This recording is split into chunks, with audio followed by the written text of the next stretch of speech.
right? So scientists will do different experiments to come to conclusions. At what degrees, at what temperature does the water boil? Yeah. So we know there is uniformity, regularity, yeah, in the things that happen. So for example, I know if I try to walk through a wall, unless you're watching Harry Potter, yeah, he can go through walls, I can't, I'm gonna bang my face. That's a law. That's consistent. Anybody that tries that is gonna get the same results. You're not gonna get someone being like, okay, let me try it, I'll go through a wall. It is uniform and it's regularity, yeah? So what we're saying is these laws are in place. Who makes these laws? Because we can't say, okay, we've got gravity, the gravitational force, yeah? We've got the atoms, yeah? We've got the DNA, yeah? We've got many other elements. What gave rise to this? Because we're made of atoms, right? Atoms do not have a will, atoms do not have consciousness, and atoms don't have intelligence. But I have a will, I have consciousness, and I have intelligence. So the question is, how does an atom give rise to something like myself and you who don't have the innate properties?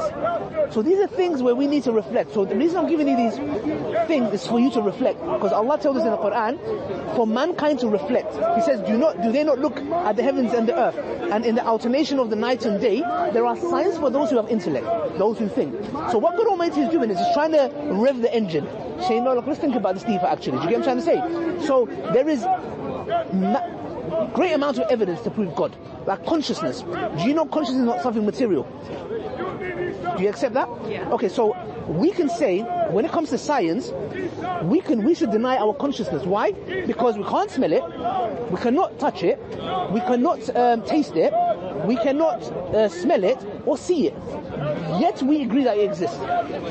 So if that's the case, what we're doing is we are deducing that our consciousness exists because you exist. You're here, right? I'm here, yeah? There was a famous philosopher, I think it was René Descartes. He said, I exist, therefore I am, or something along those lines, yeah? So the thing is, sister, otherwise what you do is you go into this complex thing of, how do you know you're not in the Matrix?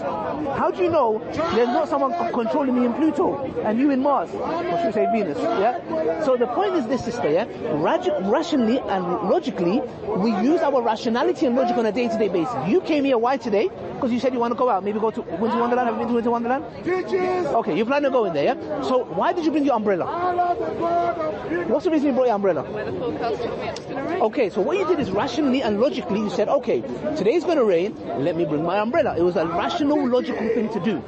The question begs is the same thing. Do you not ever question yourself and say, who put me here and where am I going? Because you didn't choose to look how you look, I didn't choose the way how I look, I didn't choose my name or my brother or my mother or my sister, or the fact that I have, sometimes different people have anger issues, some people have the desire for the opposite gender. I didn't choose these stuff. These were all given to me. So the question I need to ask is, who put me here and where on earth am I going? These are questions that we need to ask ourselves, because it's to make us realize, okay, there has to be a higher power and a higher reasoning, because otherwise, what's the difference between you and my hat? You're made of, like, or something else. You're made of, composed from the same materials. So based on that, you say that, these desires people don't choose. Yeah. Why? So what's your view on sort of people who are gay? Okay, so for example, that is another topic, but as Muslims, we believe it's a sin. However, now, somebody committing the act and somebody being homosexual are two separate things. So if somebody comes and says, I have homosexual tendencies, but he doesn't act upon them, yeah? Now bear in mind, Sister Bethany, yeah? I'm bad with names. Sister Bethany, the point I'm trying to make here is the following, yeah? We have to first establish that a creator exists and why our purpose is. Once we decipher these two, then anything that we ask about, why does Muslim women wear hijab? Why does Muslim men, for example, have to grow their beard? Or why do you guys have to eat halal? All of these questions will fall and make sense.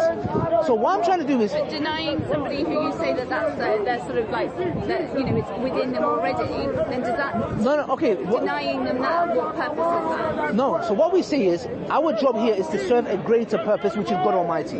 Now, that has to come beyond our desires and what we want. So like I said, there might be men who want to go and sleep around with all the girls. That's what they want. But they can marry multiple. No, of course. No, 100%. What I'm trying to say is, just because one desires something doesn't make it right.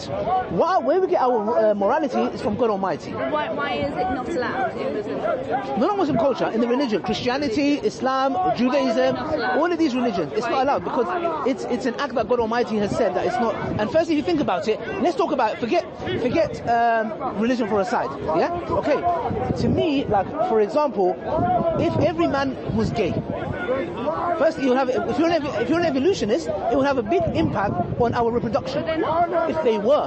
But they're not. No, I know. But I'm trying to say to you, for example, that this is maybe one of the wisdoms. Okay. And number two, do you believe? Yeah. And at the end of the day, I'm just trying to make you understand it. Yeah. Another man. Is there kids here? Just double check with this. Having intercourse in another man's backside where he defecates from, do you think that is natural? Yeah. How? Other animals do it. The animals for a reason. Animals lick their private parts to clean themselves. We don't do that.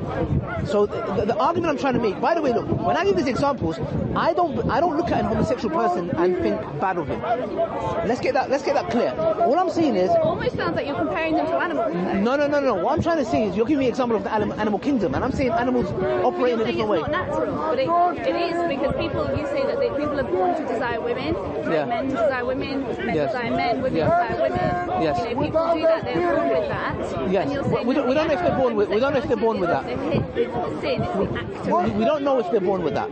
There's a whole question. We don't know. It does. I believe it's science. No, I understand, but I don't think there's any scientific evidence that shows they're born with that. Well, it's within them. There isn't any evidence, but Are you saying that people aren't born to sleep with women, like men? No. What I'm trying to say is like that. There is no evidence, scientific evidence that proves they are born gay. They become gay. We don't know the factors why that happens. But what I'm trying to say, in a nutshell, sister, is that our job here is to serve a greater purpose. Okay. Now, homosexuality, like I said before, if one, for example, even commits the act, if he repents for it, yeah, then you can be a Muslim and homosexual. It doesn't contradict each other. You can. If you say that the act of homosexuality is permissible, then you become a disbeliever. But as a Muslim, there are Muslims who are gay. Well, that's what I feel is like certain things that are hard to get on board with, and like why would I get on board with something that penalises other groups? Okay. And like women, for example, as well. Sorry, say that again? The religion is very oppressive of women. How? What's aggressive about it? Well, in terms of sort of teaching and education, going to school, Well, who said you can't? dressing, No, you can't how go they school. dress. No, you can't go school. Who said you can't go school? Lots of cultures, Muslim Culture. religion. No, not the Muslim religion. Islam. What I'm talking about Islam. Put Muslims to a side. There's Islam and there's Muslims. There are Muslims who go and commit atrocities and blow themselves up. Yeah. There are Islam and Muslims are two separate discussions. Yeah. Women are allowed to education. Yeah. Women are allowed to education. The rights that women got in Islam 1400 years ago, the Western woman got 100 years ago. The right to inherit. Before, woman was inherited. She was a product. She was inherited. The fact that you don't need to, as a Muslim, like my wife doesn't have to take my surname. Right? This was 100 years ago given to the feminists. Yeah. The right to work, the right to own property. Yeah. The right for mahar. For example, if you as a Muslim woman, if I was to argument's sake, let's suppose somebody proposed to you. Yeah. They have to go about it in a certain way. They have to speak to your dad. Do you know why they have to speak to your dad? Because a lot of the Western women fall for this trap of dating. I believe it's the biggest fraud. Because all you do is you're coming across men who you have no idea what their agenda is, and you're committing to them and falling in love with them, and they are all after one thing, and they leave you broken, and they leave. Yes. No?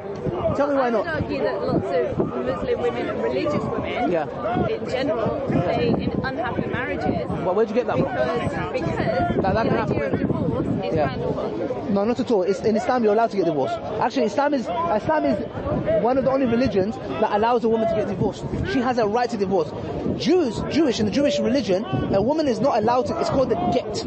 She is not allowed to get that until. It's quite ironic. She's not allowed to get the get unless her husband allows it. So there was a documentary on, I think, Netflix, which shows these women that are still stuck with their husbands. In Islam, a woman has a right to divorce. This was also in the Western world. If I'm not mistaken, the Western woman, feminism in in the past 100 years, I don't think they had a right to divorce, if I'm not mistaken. 1400 years ago, God Almighty, They're Christian. whatever it may be. But you said said Islam oppresses women. Islam gave the woman a right to divorce. She has right to divorce. You know, if a woman is not sexually satisfied with her husband, she can aspire for divorce.